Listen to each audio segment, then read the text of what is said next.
सवाल नंबर 1, ओवैसी ने अमित शाह से क्यों मांगी गाय?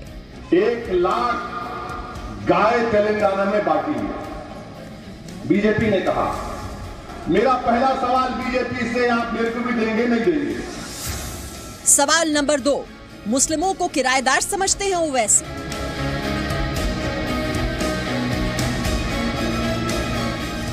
सवाल नंबर 3, राहुल को हिंदुओं से प्यार तो संघ पर क्यों प्रहार?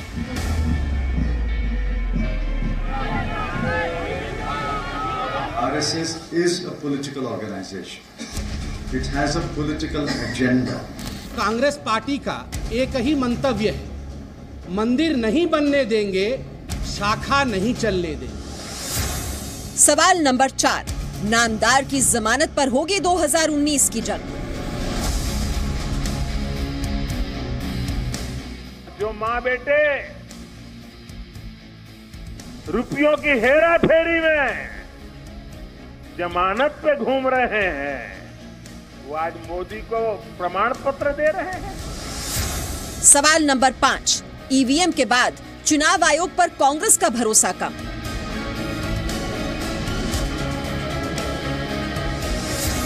सियासत के 5 सुलगते सवालों पर भाइयों का संग्राम।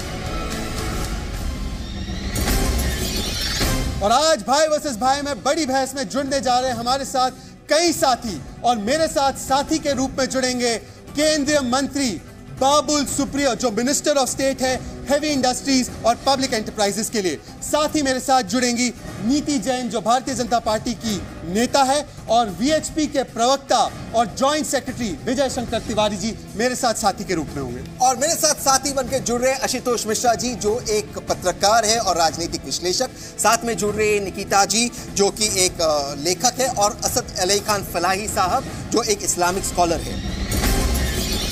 भाई वर्सेस भाई में आज का ट्विटर पोल का सवाल अब लाइव हो चुका है। आज का ट्विटर पोल का सवाल है, वोट के लिए कौन ले रहा है गाय का सहारा? और मेरा दावा है कि वोट के लिए गौ माता का सहारा लेने वाले हैं कांग्रेस पार्टी और ओवैसी। और मेरा दावा है भारतीय जनता पार्टी यानी बीजेपी। तो आप मेरी बातों से इत्तेफाक रखते हैं, छोटे भाई शहजाद पूनावाला की बातों से, या अब बड़े भाई तहसीन पूनावाला की बातों से इत्तेफाक रखते हैं? हैशटैग भाई वर्सेस भाई पर वोट कीजिए, अपने कमेंट्स भेजिए और अपने रायों को भेजने का काम कीजिए, क्योंकि आपकी रायों को, आपके कमेंट्स को बताया जाएगा लाइव भाई वर्सेस भाई पर।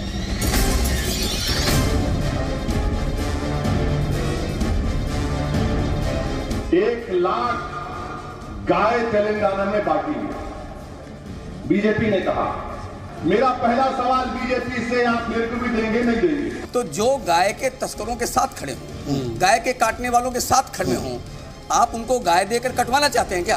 गो मंत्रालय की स्थापना अलग से करेंगे। हर ग्राम पंचायत में गौशाला खोलेंगे, संचालन हेतु अनुदान उसके लिए दिया जाएगा।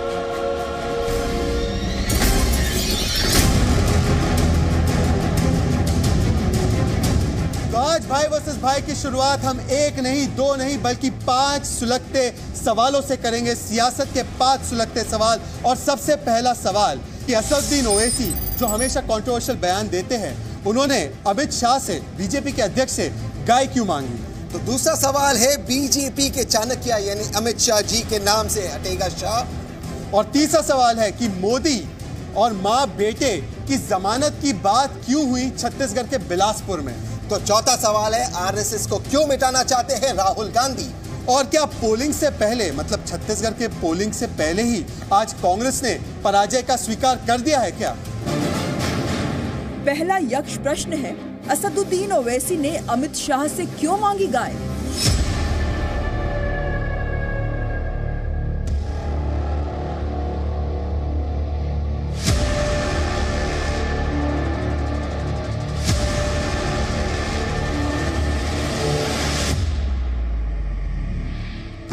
ओवैसी ने अमित शाह से गाय मांगी है। क्यों मांगी है? क्योंकि भारतीय जनता पार्टी ने तेलंगाना में यह वादा किया है कि जीतने पर वो 1 लाख गाय बांटेंगे, गोदान का काम करेंगे।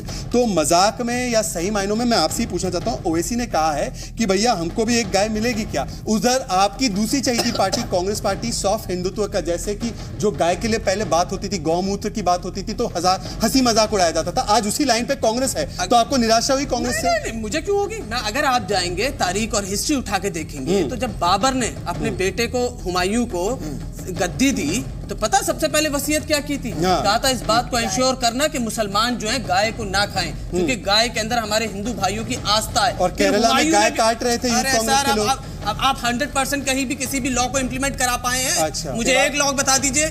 तिवारी साहब, अब आप सुनिए। तिवारी साहब सवाल आपसे फिर ये उठता है जो फलाही साहब ने बात रखी कि मुसलमान समुदाय के जो लोग हैं, अन्य समुदाय के लोग हैं तो गाय की इज्जत करते हैं, लेकिन आज जहाँ गाय का स्लॉटरिंग होता है, काऊ का स्लॉटरिंग होता है, वो उन प्रदेशों में, चाहे फिर अरुणाचल प्रदेश है, गोवा है, नागालैंड है, उन प्रदेश है जहां पर बीजेपी की हुकूमत है। तो ये क्यों होता है कि यूपी में गाय आपकी मम्मी है लेकिन नॉर्थ ईस्ट में गाय बड़ी यमी है? और मैं आपको और एक डेटा भी दे दूं कि जो गाय का एक्सपोर्ट है, बीफ का एक्सपोर्ट है, मोदी जी के शासन में बढ़ा है और आज नंबर 1 एक्सपोर्टर्स है हमारा। तहसीन आपने प्रश्न पूछ लिया जी, मैं उत्तर देता हूँ। केरल में आप गाय काटेंगे और मध्य प्रदेश में जाकर गाय बचाने की बात करेंगे, ये दोनों बातें तो नहीं चलती है। तो बीजेपी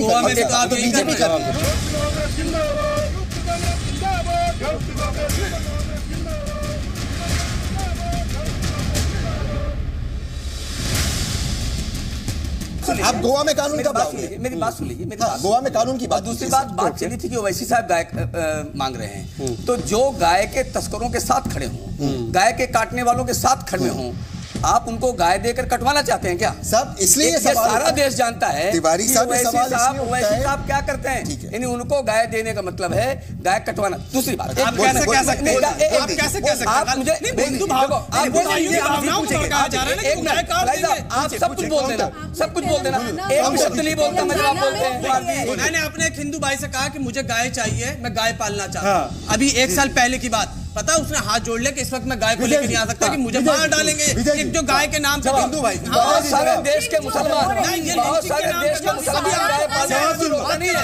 ये आप बात कर देश के एक मिनट देश के बहुत सारे मुसलमान गाय पालते हैं, उसको कोई रोकता नहीं है। आपके मन में आपके मन में दुविधा है, अगर आप इसलिए लोग रोकते हैं। और एक बात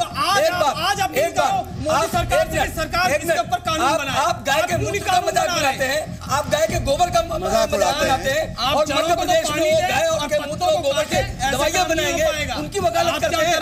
आप जड़ों को पानी दे रहे हैं और पत्तों को काट रहे हैं। गाय के मूत्र और गाय कैसी बात कर रहे हैं का विरोध करते हैं, और जब कांग्रेस ये कहती है उसकी दवाइयां बनाएंगे, उनके साथ खड़े होते हैं। ये क्या मतलब? निकिता और नीति से मैं नीति क्या निकिता के वैचारिक साथी समझ गए कि कम से कम मध्य प्रदेश जैसे राज्यों में चुनावी हिंदू के मोड में जाकर अब गाय जैसी चीजों को, प्रतीकों को भी सम्मान देना है? निकिता, आप नीति की बातों का जवाब देंगे? उस चीज का मैं आपको ये जवाब देती हूँ कि राहुल जी को ये समझ आ गया है कि हिंदुओं के बिना वो कुछ कर नहीं पाएंगे, आरएसएस पे बैन लगाएंगे और खुद अपना हिंदुत्व का मुद्दा चलाएंगे। दूसरी बात, तहसीन जी लेट मी फिनिश। दूसरी बात ये कि आपने जो बोला कि यूपी और नॉर्थ ईस्ट में जो लॉज हैं वो डिफरेंट है। यूपी के अंदर आप नहीं स्लॉटर कर सकते हैं, नॉर्थ ईस्ट के जो लॉज हैं they are not as conducive because जो वहाँ का ज्योग्राफिकल एक रीजन होता है उसकी वजह से। तो गाय काटने का मुद्दा सिर्फ पॉलिटिकल नहीं है, वो एक भावना। आप लोग क्यों नहीं लेकर? आज आप लोग बड़े मजे से यहाँ पर आकर गौशाला बना रहे हो, कैसे काट रहे हैं। आप बोल रहे हैं मॉब लिंचिंग का इशू। आपको पता है कितने जितने ही आपके स्लॉटर हाउसेज होते हैं और जितने लोग इनको उठाकर आते हैं उनके साथ कितने जवाब तो दीजिए, जवाब नहीं आता। बचाने वाले होते हैं उनके साथ एक वकील आकर खड़ा होता है। निकिता, आप बोल रहे गाय का इशू। आपने गाय का, देखिए जो गाय है वो एक बहुत ही पवित्र एनिमल है हमारे हिंदू संस्कार में, हमारी संस्था में, बट इसका ये मतलब नहीं आप लोग उसको एक पॉलिटिकल मुद्दा बना के रख दीजिए। बना रहे हैं, बिल्कुल बना के रख रहे हैं। जैसे राम मंदिर, गाय जो लॉज है, हम लोग ये भी नहीं बोल रहे कि आप मत काटिए, आप ट्रैवल करिए, आप मंगवाइए गाय, उसके साथ पेपर्स होने चाहिए, उसके साथ एक जो कलेक्टर होता है उसका इशू होता है, उसके साथ एक बिल्कुल सही कह रही है। ये सारा का सारा मुद्दा। विजय जी आप इस सवाल का जवाब दीजिए। आपने ये बात कही, आशुतोष जी मैं आपको सुन, विजय जी आपने कहा कि और नीति जी ने कहा कि पेपर्स के साथ स्लॉटरिंग नहीं होती। जुनैद खान का आपको नाम याद दिला दूं, पेपर्स थे, स्लॉटरिंग हुआ, उसके बाद उसको धमकी भी दी थी। सवाल ये उठता है कि जहां गोवा में आपके मुख्यमंत्री कहते हैं कि अगर गाय की शॉर्टेज होगी बीफ खाने की, हम वहां मंगाएंगे, इंपोर्ट करेंगे। दूसरी बात सुन लीजिए, आप गाय की एक्सपोर्ट की बात करते, हमारे प्रधानमंत्री 200 गाय रवांडा ले जाते जहां गाय मेन बीफ है, बीफ मेन डिश है। तो क्या आपको नहीं लगता आप हिपोक्रेसी कर रहे हैं? आप हिपोक्रेसी करें, आप क्यों कानून नहीं लाते? कल से गाय को राष्ट्र पशु क्यों नहीं बनाते? आप क्यों राष्ट्र पशु नहीं बनाते गाय को? तहसीन भाई प्लीज तहसीन भाई एक सेकंड, वहाँ पे फेवरेट डिश है, इसका मतलब वो गाय वहाँ पे डिश बनाने के लिए नहीं है, वो एग्रीकल्चर के लिए। पर आपने सवाल पूछ लिया एग्रीकल्चर के लिए। अच्छा मुझे शहजाद भाई को पता है पीएम कहाँ लेके जा रहे हैं? अरे भाई शहजाद भाई अंदर जानिए, आप बोले आप गाय को राष्ट्र पशु क्यों नहीं बनाते? इनको लगता है, ये बताइए ये इनको क्या, इनको रवांडा से फोन सवाल तुम्हारे हिसाब से आप बोल दीजिए, मैंने बीच में हस्तक्षेप नहीं किया अपना। ये जब केरल में गाय काटते हैं इनको समझ में नहीं आता, दिखाते हैं।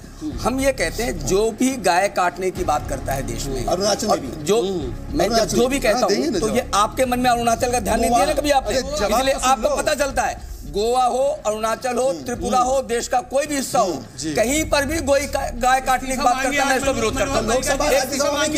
पहले सुनिए तो पहले उन्होंने अपनी अपनी बात से कहा है कि हम क्या कहना चाहते थे। वो कई बार आप कहते हैं कि एक्सपोर्ट, सभी प्रवक्ता यहाँ पर भाजपा खड़े कर कह चुके हैं कि एक भी ग्राम भारत से बीफ का एक्सपोर्ट नहीं होता है।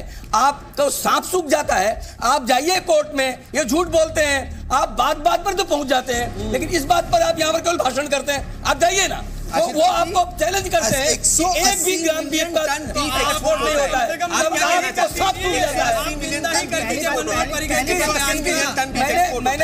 मैंने कहा कि मैं विरोध करता हूँ जो भी गाय के मांस को खाने को काम करते हैं, देश में किसी की पार्टी के हो, मैं विरोध करता हूँ। पहले भी चमड़े की बात है, लेकिन मैं ये कहता हूँ बार-बार झूठ बोल करके इसकी बात ही करते हैं। इनकी बात को समराइज करते हुए ये कह रहे हैं कि वो सारी पार्टी जो गाय का सम्मान नहीं करती वो उसके खिलाफ स्टैंड ले सकते हैं। मेरा सवाल ये है कि गाय एक समय पर, आशुतोष जी को ज्यादा पता भी होगा, कांग्रेस का चुनाव चिन्ह होता था गाय और बछड़ा। एक समय होता था कि महात्मा गांधी के कहने पर हमारे संविधान में इसके लिए स्पेशल प्रोटेक्शन किया गया। आज आशुतोष जी हालत ये है कि चिढ़ाते हैं और सिर्फ जब चुनाव आते तब हिंदुओं का वोट बटोरना है तब मध्य प्रदेश के मैनिफेस्टो में डाला जा रहा है। क्योंकि दिग्विजय सिंह के जमाने में वहाँ पे गोल्डन रूल था, 15 साल पहले था, आपको मालूम नहीं, मैं आपको बता रहा हूँ। मैं कह रहा हूँ गोल्डन। और दूसरी बात जो है क्या कहलाता है, जो हम लोग बात करते हैं गाय की, और आपने महात्मा गांधी की बात करी, तो महात्मा गांधी ने क्या कहा था कि मैं चाहता हूं कि गाय को बचाया जाए, लेकिन धार्मिक भावनाओं से खेल के नहीं। अच्छा, आप जो है उसको एक धार्मिक भावना बना के खेलना चाहते हैं। आपको जो है ये जब गाय को बचाने को सब गाय बचाना चाहते हैं, लेकिन चिंता नहीं चाहिए, इसीलिए गौशाला खोली जा रही है। महात्मा गांधी का नाम लिया तो गौवध को लेकर के क्रिश्चियन पर जब बात उठी थी तो महात्मा गांधी ने यह भी कहा था कि तब मैं इनको कहूंगा कि यहाँ से इनको चले जाना चाहिए।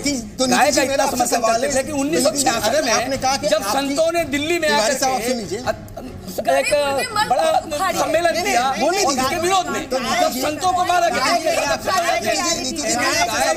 में खड़े संतों को गोली मारना जिसका काम है, उनके साथ खड़े हो जाते हैं। गाय जो है ये आस्था का प्रतीक है, आस्था का पशु है, राष्ट्रीय पशु भी एक तरीके से है, आपके लिए राजनीतिक पशु है, इसलिए आप मैनिफेस्टो में आप झूठे वादे करते हैं।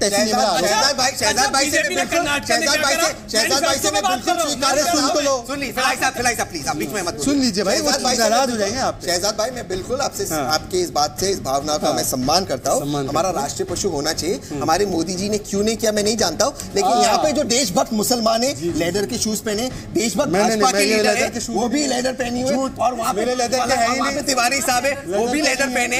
मेक इन इंडिया के तहत लेदर एक्सपोर्ट हो रहा है, मेक इन इंडिया के तहत फर्टिलाइजर को पहले तो आप उसको मैं लेकिन यहाँ आकर हम देश को समझाते हैं। मैं माफी चाहता हूँ कि हमारे भाई को लगता है कि लेदर के जूते हैं तो मतलब सिर्फ गाय के हो सकते हैं। अच्छा, तो मुझे नई टेक्नोलॉजी भी होगी। एक सेकंड, भ्राताजी आपकी जो है ना जानकारी की कमी हो ना तो आप हमको बोल दिया करें, हम गूगल भी इंतजाम कर देंगे आपके लिए। आप ऐसे मत बातें रखो जिससे कि हम नहीं चाहते आशुतोष जी, हम नहीं चाहते कि आपका राष्ट्रीय मजाक हो जाए।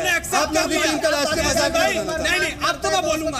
प्रॉब्लम ये है शहजाद भाई, प्रॉब्लम ये है कि बाबर भी चाहता था गाय ना कटे पर फलाई चाहता है गाय कटे। बाबर चाहता था गाय ना कटे, फलाई चाहता है गाय कटे। कानून क्यों लाया? सवाल ये करना मोदी जी को बोले ना। आप बोलिए ना, आप तहसील से बोलिए। 60 साल में आपने कितनी बार, मैं आपको बताता हूँ, इन्होंने देखिए मैं आपको बताता हूँ, मैं प्रूफ के साथ। आप गौ रक्षा के नाम पे कुछ हत्याएं होती तो आप उसको उठाते। आपने गौ तस्करों ने कितने लोगों को मारा उसके बारे में फलाई चुप क्यों? फलाई चुप है। गौ तस्कर जब मारते लोगों को तब क्यों चुप हो जाते हैं? प्रधानमंत्री बोलते गोरख दंगा करते हैं, प्रधानमंत्री क्यों बोलते हैं गोरख दंगा? तिवारी साहब नहीं, तब आप बचाव करते हो क्योंकि वो मुसलमान है। गोरख दंगा करते हैं वो। देखिए फिर आप ऐसी सवाल नहीं करते, ऐसी नहीं करते सवाल। मैं आपको बताता हूँ, यूपी में अवैध How can you say that कि मैं चाहता हूँ कि गाय कटे? मैं आपको समझा रहा हूँ। You want me to leave the show? नहीं, आप बिल्कुल नहीं, पर मैं आपको बताता हूँ कि ट्रूथ Please kindly don't. नहीं, अगर सच आपको बुरी लगती हो तो फिर मैं कुछ नहीं कर सकता आपके लिए। मैं आपको सच फिर से सुनाता हूँ। सच ये है कि आप और आपके वैचारिक साथी गौ तस्कर जब मारते, और क्योंकि गौ तस्कर का एक धर्म होता है तो आप कुछ नहीं बोलते, क्योंकि मारे जाने वाले का अलग धर्म होता है तो आप नहीं बोलते। आप तब नहीं बोलते, आप नहीं बोलते। आपने 60 साल गौ रक्षा के लिए कानून नहीं बने, राष्ट्रीय कानून नहीं बने तो आपने नहीं बोला।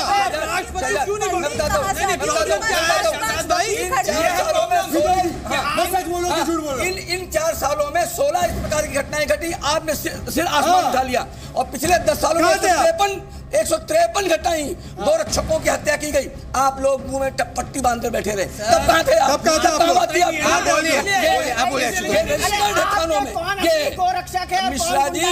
मिश्रा जी आंखें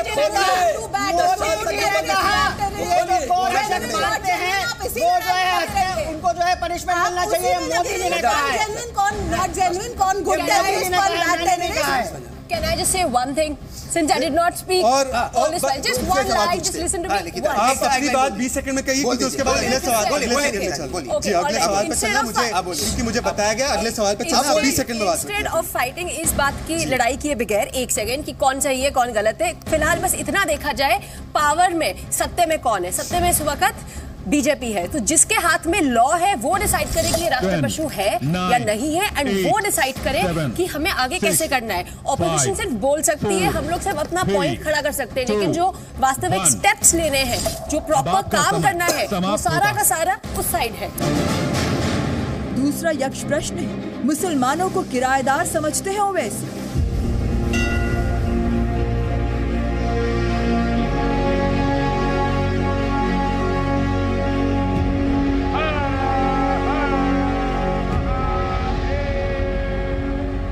ये जो शाह है ना, अमित शाह के नाम में, ये फारसी का नाम है। अब क्या करते थे मालूम ये कला, अब क्या बदलते की रखते हैं, उसको क्या करते नहीं मालूम। तेलंगाना सरकार ने हैदराबाद विमोचन दिन को मनाना बंद कर दिया है। उन्होंने मजलिस के डर से बंद कर दिया है, ओवैसी के डर से बंद कर दिया। अमित शाह बोले मजलिस मुक्त आप ही जाएंगे। आप मजलिस मुक्त नहीं, आप भारत से मुसलमानों को मुक्त करना चाहते हैं। एक तरीके से एक हमला भी था। तो विजय शंकर तिवारी जी, क्या ओवैसी की एडवाइस को सीरियसली लिया जाना चाहिए? क्योंकि तहसीन भाई आपसे यही पूछेंगे अगर उनको मौका। वो दरअसल क्या है, जो चोर होता है ना वो सबको चोर देखता है, उसकी नज़र में सब चोर होते हैं। जो पर्शिया के लोग जो हैं, जो इस प्रकार के लोग हैं, जो टाटा जैसे बहुत सारे लोग हैं देश में, उन्होंने देश के इकोनॉमी में 4 चांद लगाए हैं। उन्होंने इस देश में कोई विवाद नहीं खड़ा किया है। यहाँ तो केवल उन स्थानों के नाम बदलने की बात हो रही है जो गुलामी के प्रतीक के रूप में खड़े हैं। अगर आपको लग रहा है कि गुलामी के प्रतीक हैं ये सारी चीजें, तो आप कुतुब मीनार को गिराओ, आप जाके लाल किले को गिराओ, आप ताजमहल को गिराओ। और उससे बड़ी बात, क्या पार्लियामेंट गुलामी का प्रतीक नहीं है? क्या राष्ट्रपति भवन गुलामी का प्रतीक नहीं है? अंग्रेजों ने क्या हमें किया था? हमें गुलामी तो बनाया था। उन्होंने जस्टिफिकेशन क्या दिया? अच्छा पॉइंट किया, वेरी गुड पॉइंट। मैं आपसे सिर्फ इतना पूछा हूँ कि एक जगह का नाम कर्णावती था, उसके ऊपर एक बाहर से आदमी आता है आक्रामकता और फिर उसका नाम बदल देता है। आज हम पुराने नाम पे वापस जाते हैं, तो इसमें दिक्कत क्या है? आपको भारतीयता से लगाव नहीं है क्या? सुल्तान इतना बड़ा कम्युनल आदमी था कि श्रीरंगपट्टनम का उसका नाम बदल के कुछ और नहीं रखा, श्रीरंगपट्टनम ही रहने दिया। यह उसकी दिखाता है कि सेकुलरिज्म उसका, कि वो कितना बड़ा सेकुलर इंसान था। अहमदाबाद और कर्णावती का नाम बात करते हैं तो ये सुब्रमण्यम स्वामी कई बार पूछ चुके हैं, ये बहुत पुरानी मांग है, मोदी जी ने अभी तक बदला क्यों नहीं? मद्रास को चिन्ह क्यों किया आपने? मद्रास को चिन्ह क्यों किया? बात हो गई फैसलाबाद को अयोध्या और प्रयागराज हम लोगों ने नाम बदलने शुरू कर दिया, वहां भी पहुंच जाएंगे। By changing the name, by calling a rose by another name, won't change the fact that it is what it is. और जैसे इन्होंने बोला कि जो प्रतीक है, इतने बड़े प्रतीक है, राइट फ्रॉम कुतुब मीनार, देखिए जो हमारी कंट्री है बहुत सारे कल्चरल इन्फ्लुएंसेस से बनी है, इसको सेक्युलर रखना और सेक्युलर रहना, this has been the biggest strength of the country. Ahmedabad secular और कर्णावती कम्युनल, ये कैसे? देखिए मुझे अंतरात्मा की आवाज आ रही है, बार-बार आपको भी आएगी, आपको भी अंतरात्मा की आवाज आएगी। तहसीन भाई, मुझे अंतरात्मा की आवाज आ रही है, मेरी आवाज को आने दीजिए। तहसीन प्लीज, मेरी अंतरात्मा की आवाज है, मैं ये पूछूंगा, तहसीन नहीं रोक पाएंगे मुझे क्योंकि मेरे को अंतरात्मा बता रही है ये सवाल पूछने के लिए, और ये अंतरात्मा है। फलाई आपकी भी मैं नहीं सुनूंगा, आप सुनिए। तहसीन की जब नहीं सुना आपकी तो दूर की सुनूंगा। सुनिए आप मुझे बताइए कि संस्कृत, अरे भाई आप अल्लाह की सुन लो, अब सुन लो। मैं ये कह रहा हूं कि संस्कृत नाम कम्युनल है, कर्णावती कम्युनल, अहमदाबाद बहुत सेक्युलर है। ये निकिता आपने क्यों, ये निकिता इसका सवाल का जवाब दे रहे हैं। अरे आपका नाम आशुतोष का नाम भी निकिता बन गया, अब बदनाम बन गया क्योंकि आप एक बात को बार गलत तरफ से पेश कर रहे हैं, तो आपको बताना जरूरी है। अगर आपको नहीं अच्छा लगता अपना नाम तो आपका नाम आसिफ कर दो, आपका नाम आसिफ कर दो, आसिफ। 9, 8, 7, 6, मुद्दा नहीं है। We have bigger problems to focus on than changing names and fighting over it. अब आपका समय समाप्त होता है। मैंने कम्युनल वर्ड ही नहीं यूज किया। तीसरा यक्ष प्रश्न, राहुल को हिंदुओं से प्यार, संघ पर क्यों प्रहार?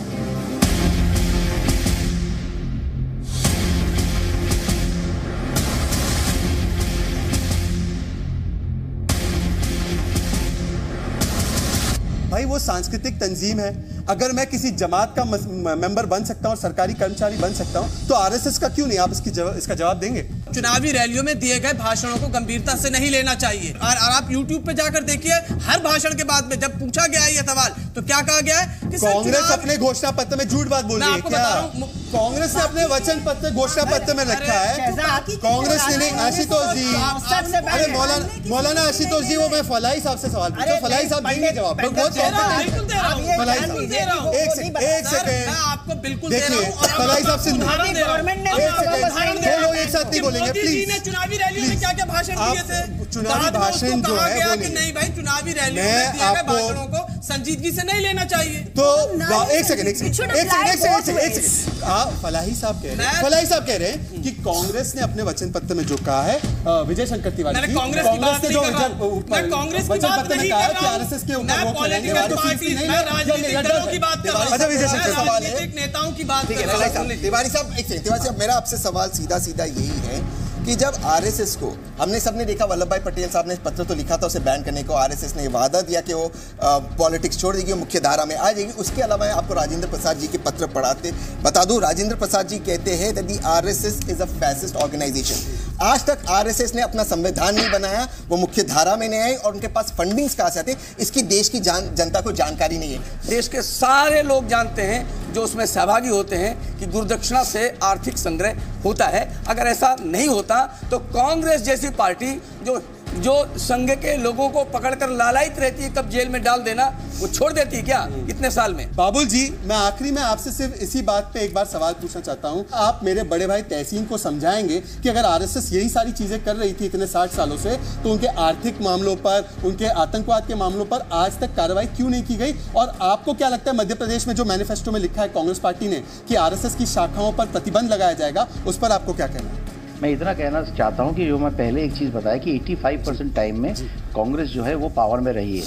अगर आरएसएस में कोई भी इस तरीके का गड़बड़ होती जो वो आरोप लगाते हैं, बेबुनियाद आरोप लगाते हैं, तो मैं आपको यकीन के साथ कह सकता हूँ कि आरएसएस जितनी शांति के साथ चल रही है वो नहीं चल पाती। ये तहसीन भाई को भी मालूम है। आप पॉलिटिक्स में आपको बोलना है, आवाज़ उठानी है तो आप आवाज़ उठाइए। दूसरी बात, आरएसएस की जो बैकग्राउंड रहा है, जो वो हिंदुओं के लिए बात करते, मुझे समझ में नहीं आता है कि ये गलत क्या है। अगर एक दरगाह में, एक मस्जिद में अगर मुस्लिमों के हित के लिए बात की जाएगी, प्रोवोकेटिव अगर वो ना हो, और अगर आरएसएस में हिंदुओं के लिए जो मेजॉरिटी है उसके लिए बात की जाएगी, I am a liberal person, but मुझे समझ में नहीं आती इसमें कांग्रेस को कहाँ से डर आती है। वो एक ऑर्गेनाइज्ड एसोसिएशन है जो लोगों को अपनी बात समझाने के लिए जाते हैं, but this is a democratic country. मैं आपको कुछ भी समझा सकता हूँ, अल्टीमेटली वोट तो आप ही देंगे ना। आरएसएस तो पकड़ के आपको वोट नहीं दिला रहे, आरएसएस आपको बता रहे अपनी बात कहने की इस देश में क्या बोलता हूँ, फ्रीडम है कि नहीं है।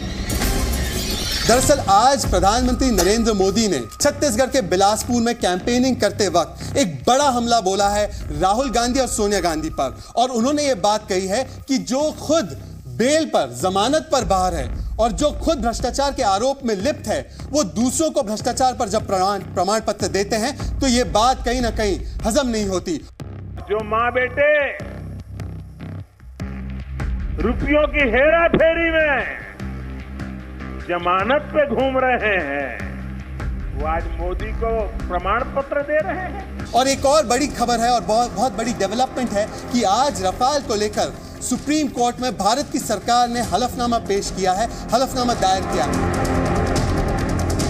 बार बार सोनिया जी और राहुल जी पे निशाना लगाया जाता है, लेकिन सिर्फ बीजेपी एक पार्टी है जिसके राष्ट्रीय अध्यक्ष जेल गए थे डिफेंस में पैसे लेते हुए। तो क्या बीजेपी का ये मॉरल राइट है आज कांग्रेस को अटैक करने का? टोटल इतनी बड़ी, अभी दुनिया की सबसे बड़ी पार्टी है, उसमें देखेंगे तो ये भ्रष्टाचार मुक्त पार्टी है। वाजपेयी जी के ज़माने में भी वैसे ही रहा करती थी। जहाँ तक रफाल की बात आती है, पहले तो राहुल गांधी जी ये तय कर ले कि उनके दिमाग में फिगर क्या है। वो अलग अलग जगह पे जाते हैं और अलग अलग चीज़ें बोलते हैं। हमारी यूपीए की डील में हवाई जहाज का दाम 520 करोड़ रुपए प्रति हवाई जहाज, 540 करोड़ प्रति हवाई जहाज, 526 करोड़ रुपए का था। 700 करोड़ वाले हवाई जहाज को आपने 1500 करोड़ रुपए में खरीदा। राहुल गांधी जी झूठ की इम्तिहान देने में लगे हुए हैं, उनका कोई इम्तिहान तो है नहीं, तो एक एक दिन कुछ भी बातें बोलते जा रहे हैं। और जहां तक यहाँ पे भी मैं डेटा की बात करूंगा, सच्चाई की बात करूंगी, तो सच है जो राहुल गांधी जी जो आज गली गली घूम रहे हैं, कैंपेन कर रहे हैं, वो इसलिए कर रहे हैं क्योंकि उनको बेल मिल चुकी है। और बेल भी किस मामले में, माँ भी है, भाई राहुल गांधी जी खुद है, और उनके दामाद जो है, ये तो इट्स लाइक ओपन सीक्रेट किस तरीके से वो डील्स किए गए हैं सबको मालूम है। तो आने दीजिए, हम सरकार में है, उससे कोई जल्दबाजी भी नहीं है। कोर्ट की निगरानी में ये सारी चीज़ें चल रही है। लेकिन जो बात कहे जा रही है कि माँ और बेटे दोनों बेल पे है और भ्रष्टाचार के आरोप में, वो बिल्कुल सही है, उसमें तो कोई गलत नहीं है। दैट इज ऑल्सो डेटा, ये कोई आरोप नहीं है। आशुतोष जी, आरोप, ये आरोप नहीं है, ये सच्चाई है। और आशुतोष जी, मैं आपसे पूछना चाहता हूँ कि जो बाबू पास तथ्य नहीं तो आप कंफ्यूज करते, याद है ना, यही राहुल गांधी, इनको कंफ्यूजन हो गई कि शिवराज सिंह चौहान के बेटे कौन है, और किसी के बारे में वो शायद जिक्र कर रहे थे पनामा को लेकर, और फिर उनको डेफेमेशन सूट का सामना करना पड़ा। तो मैं आपसे यही पूछना चाहता हूँ, सवाल यही है मेरा आपसे कि आप खुद जब बेल पर बाहर हैं, बेलधारी हैं, तो आपको क्या नैतिक अधिकार है दूसरों पे सवाल उठाने का? आज तो मुंह तोड़ जवाब मिला आपको सुप्रीम कोर्ट में। देखिए, पहली बात तो ये कि मोदी जी बहुत ही कंफ्यूज कि कब मिली बेल और कब हुई नोटबंदी। उनको पहला कंफ्यूजन तो ये है। अच्छा। और ये अटकाना, भटकाना, लटकाना, ये भाजपा का पुराना हथकंडा है। अच्छा। आज भी अगर आप देखें तो जो प्रश्न था कि आप जो है अगर वही प्रोसीजर फॉलो कर रहे हैं रफेल में जो कि कांग्रेस ने किया, तो कांग्रेस क्यों करप्ट है, उसका जवाब सुप्रीम कोर्ट ने नहीं दिया। जहाँ तक बेलदारी की बात है, तो फौजदारी के मामले में आपके ही जो मार्गदर्शक हैं, आडवाणी जी और जोशी जी, दोनों लोग बेल पे हैं। अमित शाह जी कितने साल बेल पे रहे ये सब जानते हैं। और जो सोनिया जी और जो है राहुल गांधी की बात है, तो इनके पीछे तो जो है सरकार तो पड़ी नहीं थी। ये तो एक श्रीमान है जो कि ऐसे केस करते रहते हैं, उसमें भी अनकंडीशनल बेल है, कोई उसमें ऐसा उन पे आरोप नहीं है। अभी इनको आपको आरोप दिखाना पड़ेगा कि उसमें सत्यता है कि नहीं है। अच्छा, तो आप इसमें जो है ये घुमा फिरा के आप अपना जवाब दीजिए ना। अच्छा, आपके मोदी पे कौन सा आरोप है? चोर बोलते हैं राहुल गांधी उनको। माफ कीजिए तहसीन भाई, आप पूछ लीजिए। मोदी को चोर बोलने का काम करते हैं बाबूजी। मोदी साहब, अरे रफेल साफ नाम लेते हैं ना। मोदी साहब को चोर बोलते हैं राहुल गांधी बिना एफआईआर, और यहाँ पे एफआईआर के बाद बेल पर है तब भी उन पे कोई आरोप नहीं है, ऐसा आशुतोष मिश्रा कहते हैं। बाबूजी कुछ जवाब देंगे आप?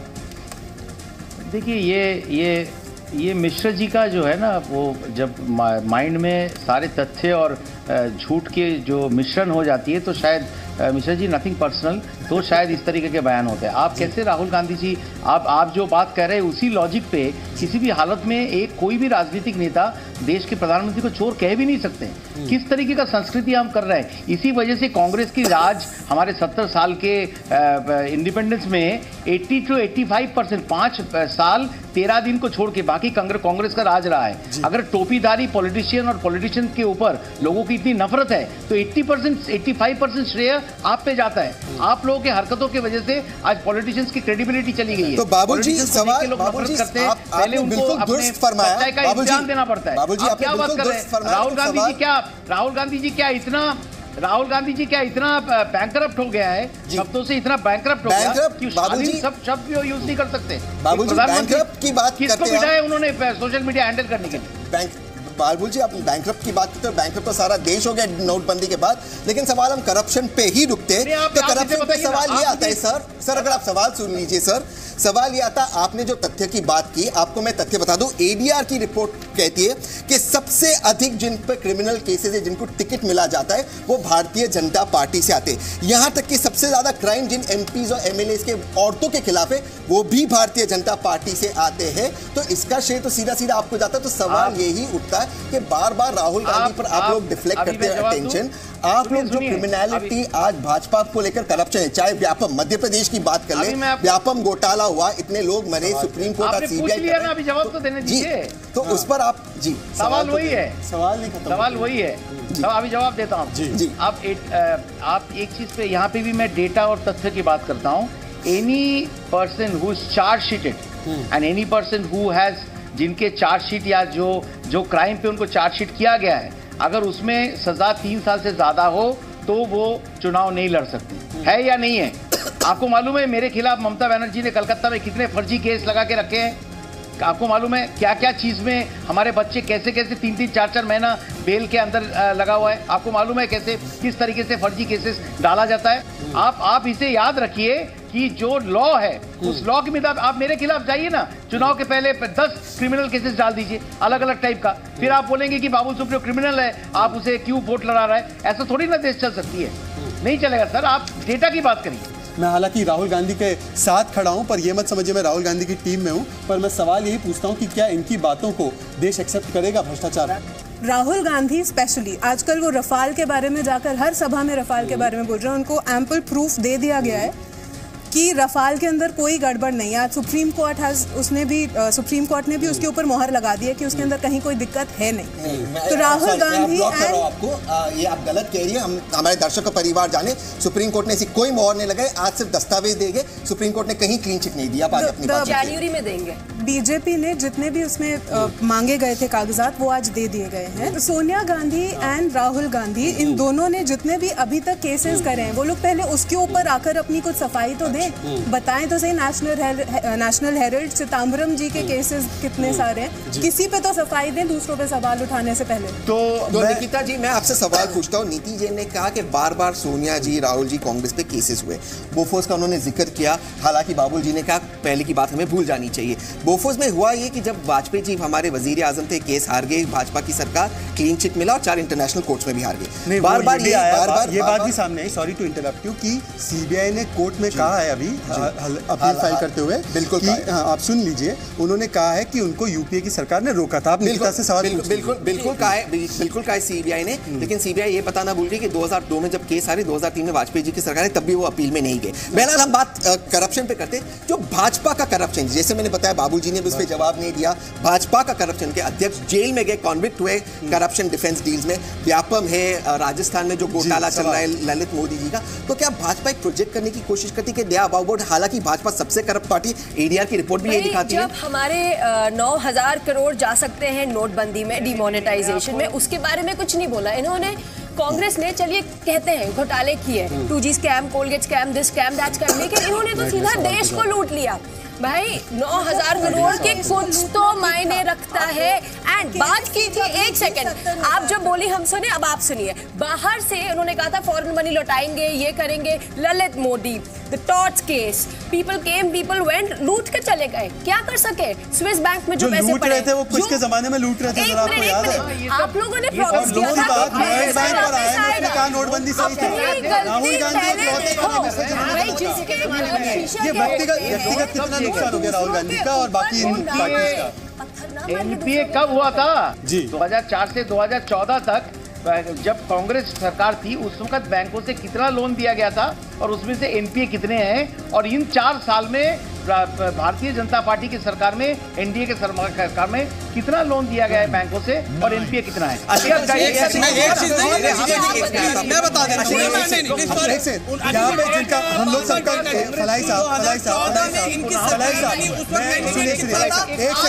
फलाई साहब प्लीज डिबेट को डिरेल मत कीजिए। मैं अभी अगले सवाल पे पहुंच रहा हूँ, एक second please please please.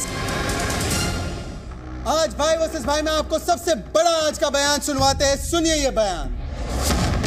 Kashi में आज प्रधानमंत्री मोदी ने कहा कि वाराणसी अपनी ऊर्जा 2019 के लिए बचा कर रखे। मोदी मोदी के नारों की गूंज के बीच प्रधानमंत्री मोदी ने कुछ देर के लिए भाषण रोक दिया और शोर मचाने वाले लोगों से कहा कि वो अपना जोश बचा कर रखे। आपके उत्साह के लिए, प्यार के लिए मैं हृदय से आपका बहुत आभारी हूं, लेकिन ये ऊर्जा थोड़ी बचाए रखिए, 19 तक जरूरत पड़ेगी।